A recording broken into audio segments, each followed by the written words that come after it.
কালেমা এটাকে উঠাই দেওয়া হয়েছিল এবং ইন্টারমিডিয়েটের মনোগ্রামে ছিল ইকরা বিসমি রাব্বিকাল্লাযী খলাক, এটা উঠাই দেওয়া হয়েছিল। তাহলে আওয়ামী লীগের শাসন আমলে এদেশের হিন্দু মুসলিম সকলে দেখেছে এবং তাদের থেকে মুখ ফিরিয়ে নেওয়ার কারণে ৭৫ সালে অপমৃত্যু করেছে শেখ মুজিবুর রহমানে। এর পরবর্তী আমাদের একাধিকবার বিএনপি ক্ষমতায় এসেছে। বিএনপি যখন ক্ষমতা আসে তারা আমাদের বন্ধু মানুষ, আমাদের সহোদর ভাইয়ের মতন। আমাদের জিয়াউর রহমানের হত্যাকাণ্ড সার্কিট হাউসে হয়েছিল, তার পাশে শুয়েছিলাম বদরুদ্দোজা চৌধুরী, মারা যায় তার সেক্রেটারি অক্ষত থাকে। এখানে শেষ না, জোট সরকারের সময় আমাদের প্রাণ প্রিয় আমাদের নেতা আলতাফ ভাই, তাকেও হত্যা করা হয়েছিল সন্ধ্যার সময়। তখন ক্ষমতা ছিল কারা, একটু চিন্তা করে দেখেন। আপনার চিন্তার জন্য আমি এই কথাগুলো বললাম। সাথে সাথে আমি এটা বলতে চাই, জাতীয় পার্টি বিএনপি আওয়ামী লীগকে দেখা শেষ, শুধু বাকি আছে জামাত ইসলামী বাংলাদেশ।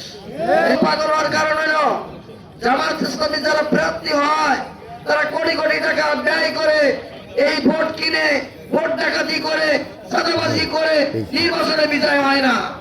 আপনারা এদেশের সকল স্তরের জনগণ তাদের অর্থ দিয়ে তাদেরকে বিজয় করেন। তারা সংসদে যে একটি টাকারও দুর্নীতি করে না। আপনারা সকলে জানেন আমাদের প্রার্থী মহোদয় তিনি সকল জায়গায় ঘোষণা করেছেন, আল্লাহ তাআলা যদি আমাকে বিজয় করে জনগণের একটি টাকা আমার পকেটে যাবে না। এই সৎ সাহস কিন্তু কারো নাই।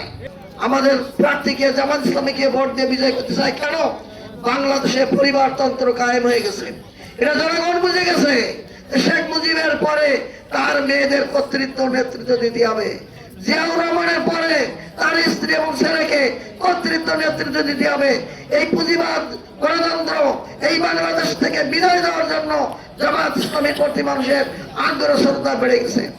সর্বশেষে জামাত ইসলামীর নেতা কর্মী আজ পর্যন্ত কেউ আপনারা প্রমাণ করতে পারবেন না যে মানুষের কাছে চাঁদা আদায় করে, মানুষের কাছ থেকে বিভিন্ন ধোঁকা দিয়ে চাকরির কথা বলে, প্রমোশনের কথা বলে, থানায় দালালি করে, অফিসে দালালি করে তারা নিজের জীবিকা অর্জন করে, এমন কোন প্রমাণ আপনারা কেউ দিতে পারবেন না। সাথে সাথে প্রশাসনের কাছে আমি অনুরোধ করি, প্রশাসন বিগত দিনে আপনারা অনেক কিছু বৈষম্য নীতি অবলম্বন করেছেন। খবরদার এবার যদি বৈষম্য নীতি অবলম্বন করেন আপনাদের পরিণতি কিন্তু ভালো হবে না। প্রশাসনকে স্পষ্টভাবে জানিয়ে দিতে চাই, ৫ই আগস্ট আপনাদেরকে আমরা ইজি বাইকে করে বিনার বোঝায় পৌঁছাই দিছিলাম। আর আপনারা যদি অন্যায় কাজে উদ্বোধন করেন আবার জনগণ আপনাদের কি করবে এর জবাব কিন্তু আমরা দিতে পারবো না। সম্মানিত সাংবাদিক বন্ধুগণ, প্রশাসনের পক্ষ থেকে আইন শৃঙ্খলা বিভাগে নিয়োজিত ভাইরা, আমরা আশা করি সকলে মিলে এই বাংলাদেশ আর বেশি দিন তলাবিহীন ঝুড়িতে থাকবে না ইনশাআল্লাহ। এই বাংলাদেশ আর চাঁদাবাজদের হাতে জিম্মি করে রাখা হবে না ইনশাআল্লাহ। দুর্নীতিবাজদের হাতে এই বাংলাদেশ বাঙালি জাতি আর তুলে দেবে না ইনশাআল্লাহ। বাংলাদেশ জামাত ইসলামী ছাড়া বাংলাদেশের যে সমস্ত রাজনৈতিক দলগুলো বারবার ঘুরে ফিরে ক্ষমতায় এসেছেন, এই জাতির জন্য তারা যতটা কাজ করেছেন তার চাইতে নিজের আখের পকেট বোঝানোর কাজই তারা বেশি করেছেন। আঙুল ফুলে কলা গাছ হয়েছে। বন্ধুগণ, শুধু তাদের পরিবার পরিজনদেরকে চাঁদাবাজ বানিয়েছে, তাদের নেতা কর্মীদের একটি অংশকে সন্ত্রাসী বানিয়েছে, লুটেরা বানিয়েছে। এই বাংলাদেশের নিরীহ সাধারণ মানুষ অতীতের কোন রাজনৈতিক সরকারের আমলে নিরাপত্তা পায় নাই। এই দ্বিতীয়বারের স্বাধীন বাংলায় অতীতের পরীক্ষিত চাঁদাবাজ সন্ত্রাসীদের গডফাদার তথাকথিত রাজনৈতিক দলকে বাংলার মানুষ আর ক্ষমতায় আনতে চায় না। সরকারি কোন অফিস আদালত খুব কমই পাওয়া যাবে যেখানে বিনা ঘুষে কোনো কাজ পাওয়া যায়। বিধবা ভাতা ৫,০০০ টাকা নিতে যাবেন, ২-৩ হাজার টাকা ঘুষ দেওয়া লাগে। এরপরে যে কোনো একটা সরকারি যদি উন্নয়নমূলক কাজ 1 লাখ টাকা বরাদ্দ, 20-30 হাজার টাকা কাজের পরে আর টাকার সন্ধান নেই, বিভিন্ন পকেটে চলে গেছে। এই হলো আমাদের দেশের অবস্থা। প্রিয় ভাইরা আমার, আগামী দিনের বাংলাদেশকে কি আমরা এভাবেই রাখবো? বাংলাদেশের আগামী দিনের বাংলাদেশ আমরা চাঁদাবাজদের হাতে ছেড়ে দিতে পারি না। বাংলাদেশের এই সমাজ কাঠামো আমরা সন্ত্রাসীদের হাতে ছেড়ে দিতে পারি না। বাংলাদেশের এই জনগণকে আমরা দুর্নীতিবাজদের হাতে ছেড়ে দিতে পারি না। তাই আমি মনে করি আমাদের সিদ্ধান্ত গ্রহণ করতে হবে কোন দলকে দিয়ে আগামী 5 বছর দেশ পরিচালনা করলে একটি দুর্নীতিমুক্ত, ক্ষুধামুক্ত, দারিদ্র্যমুক্ত বাংলাদেশ আমরা পাবো। আজকে বাংলাদেশের আপামর জনগণকে 12 কোটি ভোটারকে নিয়ে ভাবতে হবে, নিয়ে চিন্তা করতে হবে।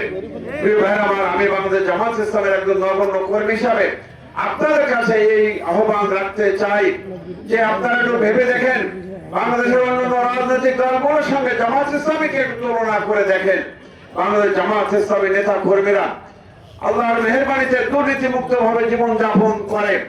বাংলাদেশের জামাত ইসলামী লোকেরা তারা কতটুকু সৎ, কতটুকু ভালো, কতটুকু জনগণের দায় দায়িত্ব গ্রহণ করতে পারে, বিগত 24 সালের 5ই আগস্ট থেকে শুরু করে এ পর্যন্ত তার প্রমাণ সাক্ষ্য রেখেছে। প্রিয় ভাইরা আমার, যখন এই বাংলাদেশের একটি সফল গণ অভ্যুত্থান অনুষ্ঠিত হলো, যখন হাজার হাজার ছাত্র যুবকরা তাদের জীবন দিল, যখন আমরা দেখতে পেয়েছিলাম যে অসংখ্য মানুষ তারা পঙ্গু হয়ে গেল, তাদের হাত হারালো, পা হারালো, চোখ হারালো, তার বিনিময়ে যখন আমরা একটি মুক্ত স্বাধীন বাংলা পেলাম, যখন কথা বলার স্বাধীনতা পেলাম, যখন মিছিল করার স্বাধীনতা পেলাম, যখন সমাবেশ করার স্বাধীনতা পেলাম, তখন দেখতে পেলাম সারা দেশবাসী আমরা হতবাক হয়ে গেলাম। একদল হায়দার দল, একদল চাঁদাবাজ, একদল সন্ত্রাসী, একদল লুটেরা তারা ঝাঁপিয়ে পড়লো আমার বাংলার জনগণের সামনে।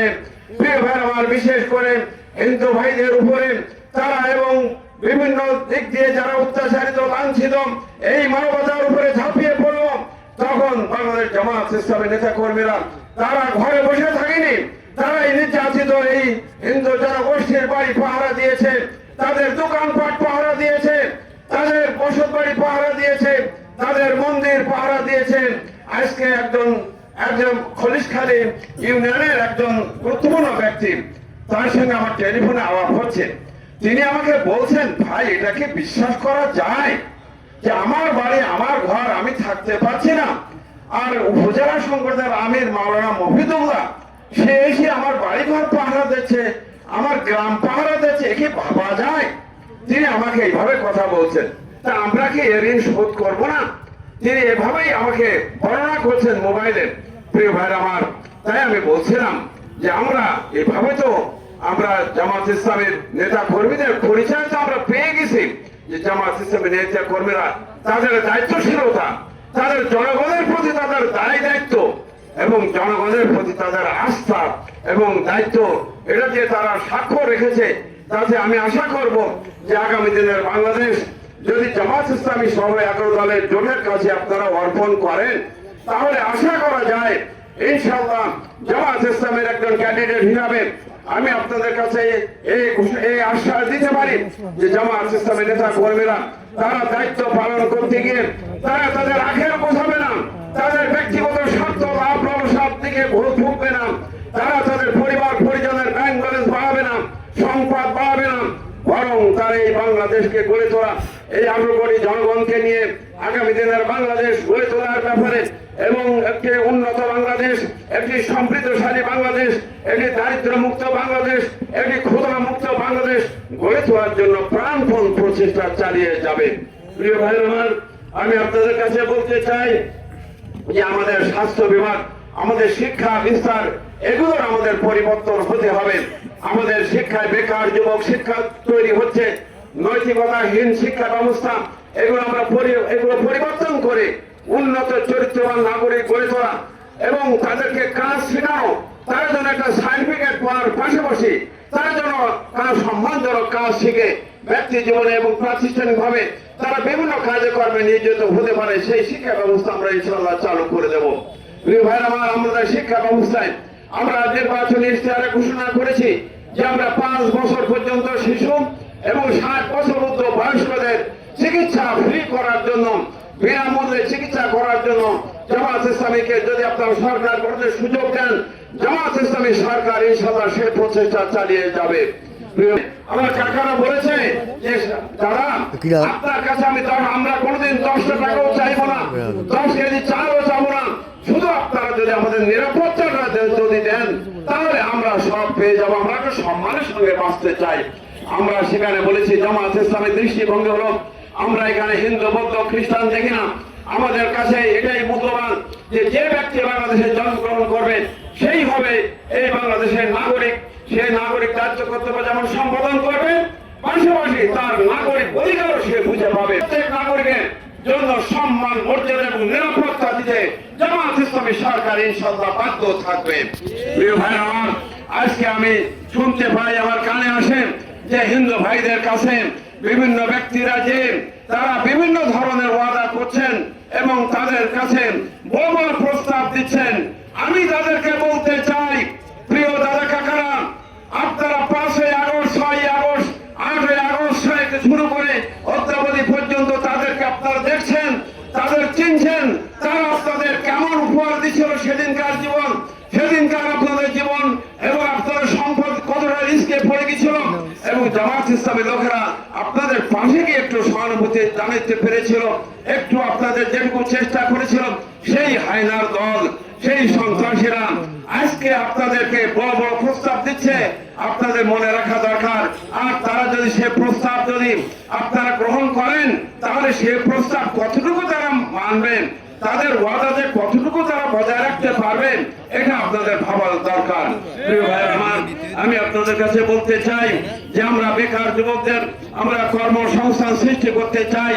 আমাদের এই তারা কলারওয়ান এখানে যে অসংখ্য বেকার যুবকরা রয়েছেন তাদের কাজ সৃষ্টি করা দরকার। তাদেরকে বিভিন্ন কাজে বিনা সুদে ঋণ দিয়ে আমরা যদি সরকার গঠন করতে পারি, বিনা সুদে ঋণ দিয়ে তাদেরকে বিভিন্ন কাজে কর্মে আমরা নিয়োগ দিতে পারবো ইনশাআল্লাহ।